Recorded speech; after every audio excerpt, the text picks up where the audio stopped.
ഞാനൊരാള് ചെയ്തിരുന്ന കാര്യം കേട്ടിട്ട് എനിക്കത് ഭയങ്കര രസമായിട്ട് തോന്നി. അതെന്താന്ന് വെച്ചാൽ ഈ മനുഷ്യൻ പറയായിരുന്നു, ഇദ്ദേഹം ഇങ്ങനെ പള്ളിയിൽ കുർബാന കഴിഞ്ഞിട്ട് താഴത്തൊരു കശാപ്പുശാലയുണ്ട്, അവിടുന്ന് പതിവ് പോലെ തന്നെ ഈ നോമ്പുകാലത്ത് ആഘോഷമായിട്ട് ഈ ഇറച്ചിയൊക്കെ മേടിച്ചിട്ട് അങ്ങ് വീട്ടിലോട്ട് പോകും. നാട്ടുകാരുടെ മുമ്പിൽ കൂടെ ആൾക്കാർക്ക് ഇത് കാണുമ്പോൾ. അപ്പം അന്ന് കൊച്ചച്ഛൻ അത് ഇതെന്താ ഇത് ഇങ്ങനെ ചെയ്യുന്നത്, ഇത്രയും പള്ളിയിൽ വരുന്ന പ്രാർത്ഥിക്കുന്ന ഒരു മനുഷ്യൻ എന്നിട്ട് ഇങ്ങനെയാണോ ചെയ്യണമെന്ന് ചോദിച്ചു വിളിച്ചു ചിരി ശാസ്ത്രം. അദ്ദേഹം ഇങ്ങനെ പറഞ്ഞു, അച്ഛാ ഞാൻ എന്താ ചെയ്യണമെന്ന് അച്ഛനോട് പറയാം.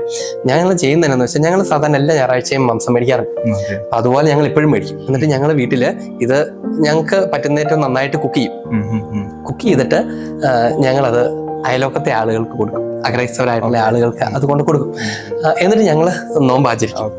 അപ്പം അന്നിങ്ങനെ അദ്ദേഹം ഇങ്ങനെ പറഞ്ഞു. അപ്പൊ ഞാനത് ആലോചിച്ച് നോക്കിയാൽ അത് കുറച്ചുകൂടി അർത്ഥപൂർണമായൊരു നോമ്പാണ്. കാരണം അവർക്കാകാവുന്നത് അതിന്റെ സകല പ്രലോഭനത്തിന്റെയും മധ്യയെ പങ്കുവയ്ക്കുന്നത്. അപ്പം അത് കുറെ കൂടെ മീനിങ് ഫുള്ളാണ്. കാരണം അത് ആ ആളെയും വളർന്നു വരുന്ന മക്കളെ ഓർപ്പിക്കും. നോമ്പുകാലം ഇതുവരെ നമ്മൾ പണം ഉണ്ടാക്കി നമുക്ക് വേണ്ടി മാത്രം ഉപയോഗിച്ചു, ഇത് അവർക്കും കൂടെ കൊടുക്കേണ്ടതാണ് എന്ന് പറയുന്ന ഒരു പങ്കുവെക്കലിന്റെ മനോഭാവം മനുഷ്യരിൽ ഉണ്ടാക്കാൻ ഇങ്ങനത്തെ ചില പ്രവൃത്തികൾക്ക് സാധിക്കും.